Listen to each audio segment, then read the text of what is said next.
मुंबईमध्ये मराठी विरुद्ध अमराठी हा वाद आजवर अनेकदा घडलेला आहे। या वादाला अनेक वेळा राजकीय रंग सुद्धा मिळाल्याचं समोर आलेलं आहे। आता मुंबईतल्या विद्याविहार परिसरातनं असाच एक वाद समोर आलाय। सोशल मीडिया इन्फ्लुएन्सर प्रसाद वेदपाठकने काही दिवसांपूर्वी आपल्या सोसायटीतला एक व्हिडिओ शेअर केला होता। विद्याविहार इथल्या त्यांच्या सोसायटीत काही जैन धर्मियांकडनं सोसायटीच्या आवारात ऑइल पेंटनं पांढरी पट्टी मारण्यात आलेली। जैन साधू संतांच्या स्वागतासाठी ही पट्टी मारण्यात आल्याचा दावा करतानाच ही पट्टी सोसायटीतल्या इतर कुणालाही न विचारता मारण्यात आल्याचं सांगत प्रसादने संताप व्यक्त केलेला। फक्त एका विशिष्ट धर्मियांच्या धार्मिक भावना इतर धर्मांच्या व्यक्तींवरती लादण्याचा हा प्रयत्न असल्याचं प्रसादने म्हटलेलं। बरं, इतकंच नाही तर या पट्टीवरती मी मांस मच्छी शिजवून खाईन असा इशारा सुद्धा प्रसादकडनं देण्यात आलाय। तर प्रसादच्या या व्हिडिओवरनं मोठा वाद उफाळलेला असून जैन धर्मियांनी सुद्धा प्रसादच्या या दाव्यावरती प्रतिक्रिया दिलेल्या पाहायला मिळतात। जैन धर्मियांकडनं प्रसादवरती टीका होत असतानाच त्याच्या सोसायटीतील जैन धर्मियांनी सुद्धा माध्यमांशी बोलताना आपली भूमिका मांडली आहे। मुंबईमधल्या पांढऱ्या पट्टीवरनं झालेला हा वाद नेमका आहे काय, प्रसाद वेदपाठकचा आक्षेप काय आणि त्यावरती जैन धर्मियांकडनं काय सांगण्यात येते, पाहुयात या व्हिडिओतनं। नमस्कार, मी आरती आणि तुम्ही बघताय बोल भिडू। सगळ्यात आधी बघूयात की प्रसाद वेदपाठकने व्हिडिओमध्ये केलेला दावा नक्की काय। मुंबईच्या विद्याविहार इथल्या कैलास अव्हेन्यू सोसायटीमध्ये प्रसाद वेदपाठकचं घर आहे। या सोसायटीच्या आवारात मुख्य रस्त्यापासून ते बिल्डिंग पर्यंत काही दिवसांपूर्वी ऑइल पेंटनं पांढरी पट्टी मारण्यात आली। याचा व्हिडिओ सोशल मीडिया इन्फ्लुएन्सर असलेल्या प्रसाद वेदपाठकनं आपल्या अकाउंटवरनं शेअर केला। या पट्टीमागचं लॉजिक काय हे मला जैन धर्मियांनी सांगावं असं त्यानं व्हिडिओत म्हटलं। सोसायटीमध्ये एकूण 33 फ्लॅट्स आहेत, पण कोणालाही न सांगता संमतीशिवाय सोसायटीतल्या 5 जणांनी बंद दारात निर्णय घेऊन ही पट्टी मारली। सोसायटीचे चेअरमॅन, सेक्रेटरी आणि काही कमिटी मेंबर्सनी कसलीही कल्पना न देता ही पट्टी मारली। जैन सदस्यांनी एकतर्फी निर्णय घेत परमनंट पांढरी पट्टी इमारतीच्या आवारात मारणं हे चुकीचं आहे। हा सोसायटीच्या कॉमन स्पेसचा गैरवापर आहे असं प्रसाद वेदपाठकने म्हटलं। इतकंच नाही, जर आज अशी पांढरी पट्टी मारली तर उद्या कोणीही इतर रंगांच्या पट्ट्या मारेल। धार्मिक मान्यता पाळायच्या असल्यास साधू संतांना खांद्यावर घेऊन घरी न्यावं, पण असे काही प्रकार करू नयेत। हा धार्मिक भावना लादण्याचा प्रयत्न आहे आणि या प्रकारामुळे मानसिक मनस्ताप झाला असून सर्व रहिवाशांची माफी मागावी आणि ही पांढरी पट्टी तातडीनं काढावी अशी मागणी प्रसाद वेदपाठकनं केलेली होती। या सोबतच माध्यमांशी बोलताना सुद्धा प्रसाद वेदपाठकनं आपला संताप याबाबत व्यक्त केला। आतापर्यंत ऐकलेलं की हिंदू खतरे में है, कुणापासून खतरा आहे हे माहिती नव्हतं। आज कळलंय की हा खतरा आम्हाला कोणापासून आहे। आम्ही इथले मूळ रहिवाशी। माझ्या आजीने ही बिल्डिंग डेव्हलप केली आहे, माझ्या पणजोबांनी ही जागा विकत घेतलेली आणि आज ही पांढरी पट्टी इथं मारली आहे तेव्हा आम्हाला विचारलं सुद्धा नाही। फार वाईट वाटतंय। आता ही रोज पट्टी आम्हाला पाहावी लागणार आहे, डोळ्यात खुपणार आहे। आपली औकात नक्की काय आहे इथं? मुंबईत या मातीवर भूमिपुत्र आहोत आपण, इथे आपली औकात काय? जर मी इथे गोंधळ घातला, बोकड कापला, इकडे मी कोंबड्या कापल्या तर चालेल का? किंवा एखाद्या मुस्लिम बांधवानं अल्लाहू अकबर लिहिलं असेल तर चाललं असतं का? हा प्रश्न आहे असं प्रसादनं माध्यमांशी बोलताना सांगितलं। गेल्या 25 वर्षांपासून ही बिल्डिंग इथं उभी आहे। जैन धर्मगुरू नेहमी येतात, आम्ही त्यांचा खूप आदर करतो, पण ही पट्टी पहिल्यांदाच आली आहे। या पट्ट्या घाटकोपर मधल्या फुटपाथवर तुम्हाला पाहायला मिळतील, पण आज ती पट्टी धावत धावत आमच्या बिल्डिंग मध्ये प्रायव्हेट प्रॉपर्टी मध्ये आली आहे। ही फार धोक्याची गोष्ट आहे। प्रत्येक मराठी रहिवाशांनी, मूळ स्थानिकांनी, भूमिपुत्रांनी या गोष्टींची नोंद घेतली पाहिजे। यामागचं राजकारण समजून घेतलं पाहिजे। हा धार्मिक राजकारणाचा प्रकार आहे। दुसऱ्या धर्माची पण इथं माणसं राहतात याची जाण ठेवा। प्रत्येकात हिम्मत होत नाही की आपण बहुमताच्या विरोधात जाऊन बोलावं।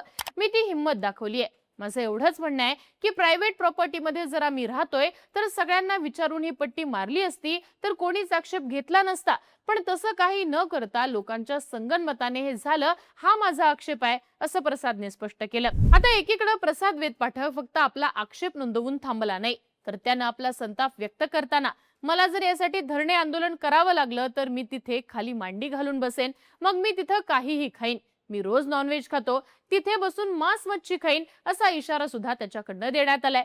या सगळ्या प्रकारानंतर आपल्याला धमक्यांचे फोन आलेले असून आपण संरक्षणासाठी पोलिसांमध्ये धाव घेतल्याचं प्रसादने म्हटलंय।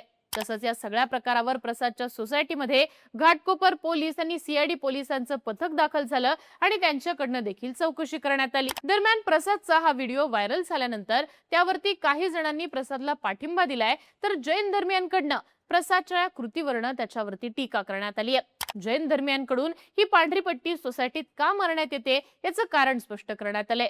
सोसायटीमध्ये पांढरी पट्टी मारल्यामुळे सोसायटीचं कोणतंही नुकसान होत नाही, त्यामुळे मालमत्तेच्या किमती कमी झालेल्या नाहीत, कोणाच्याही येण्या जाण्याचा मार्ग अडवला जात नाही, कोणाच्याही हक्कांवरती गदा येत नाही।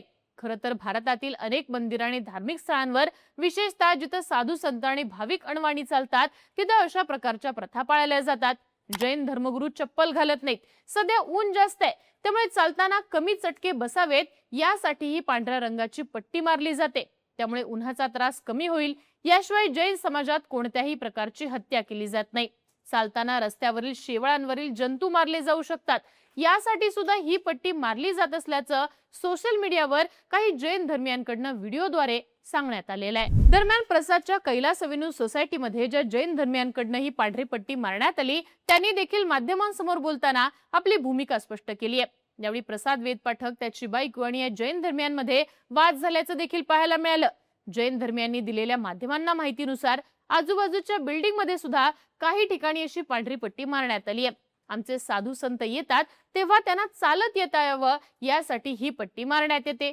पाऊस सुरू झाल्यानंतर सुरुवातीला सोसायटीत शेवाळ होतं, त्यात जीवजंतू असल्यामुळे जैन साधू संत इथे यायला तयार होत नाहीत, शेवाळ्यावरनं चालल्यामुळं पाप लागतं असं त्यांचं म्हणणं असतं, त्यामुळे चातुर्मासाचे 4 महिने ते आमच्याकडे येत नाहीत। या 4 महिन्यांसाठीच ही पट्टी मारली जाते। पांढऱ्या रंगावर शेवाळ लागत नाही हे वैज्ञानिक दृष्ट्या सिद्ध झालंय आणि त्यासाठीच आम्ही हा उपाय केलाय। आम्ही हे पहिल्यांदाच केले। ही पट्टी काही परमनंट नाहीये, पावसाळ्यात हा रंग फिका पडतो, जर याचा कोणाला त्रास असेल तर आम्ही ही पट्टी काढून टाकू, आम्हाला कोणाशीही वाद घालायचा नाहीये असं सोसायटीतल्या जैन धर्मियांकडून सांगण्यात आलं। पण यावरती प्रसाद वेद पाठक आणि सोसायटीतल्या काही महिलांकडून त्यांना सवाल करण्यात आला।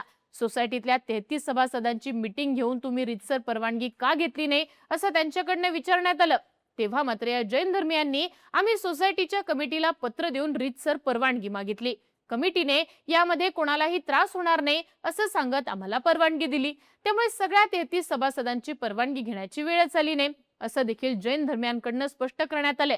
तसंच पुढच्या वर्षी आम्ही हे करणार नाही असं देखील त्यांनी सांगितलं। यावर मात्र प्रसादने पुढच्या वर्षी नाही तर आत्ताच हे काढून टाका, तोपर्यंत मी इथनं हलणार नाही, माझ्या धर्मात गोंधळ घालण्याची प्रथा आहे, ज्यात बकरा आणि कोंबडं कापलं जातं, ते मी इथं केलं तर तुम्हाला चालेल का असा सवालही त्याने केला।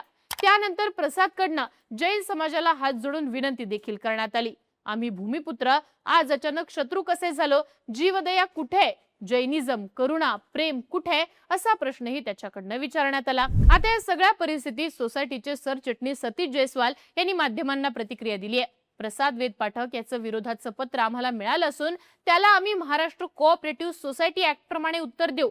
कायद्यानुसार काही निर्णय कमिटी मेंबर घेत असतात तर काही निर्णय जनरल बॉडी समोर ठेवले जातात, त्यानुसार कमिटीनं आपल्या अधिकारात या पट्टीसाठी परवानगी दिली असल्याचं जयस्वाल यांनी सांगितलंय। याबाबत मुंबईच्या महापौर रितू तावडे यांनी देखील प्रतिक्रिया दिली आहे। आपण सर्व धर्मांचा आणि साधू संतांचा आदर केला पाहिजे।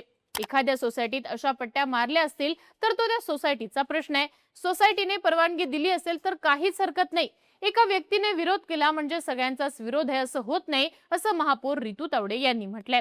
पण सोसायटीतल्या एका पांढऱ्या पट्टीमुळे निर्माण झालेला हा वाद आता चांगला चिघळल्याचं पाहायला मिळतंय। आता या सगळ्या परिस्थितीत प्रसाद वेद पाठक नेमकं काय करतो, सोसायटी नेमका काय निर्णय घेते हे पाहणं महत्त्वाचं असेल। तुम्हाला या सगळ्या प्रकरणाबद्दल काय वाटतं? प्रसाद वेद पाठकने जैन धर्मियांच्या त्या पांढऱ्या पट्टीवर घेतलेला आक्षेप योग्य आहे का? कोण बरोबर आणि कोण चूक? याबद्दलची तुमची मतं आम्हाला कमेंट बॉक्समध्ये लिहून नक्की कळवा आणि अशाच माहितीपूर्ण व्हिडिओसाठी बोलबिडूला सबस्क्राईब करा।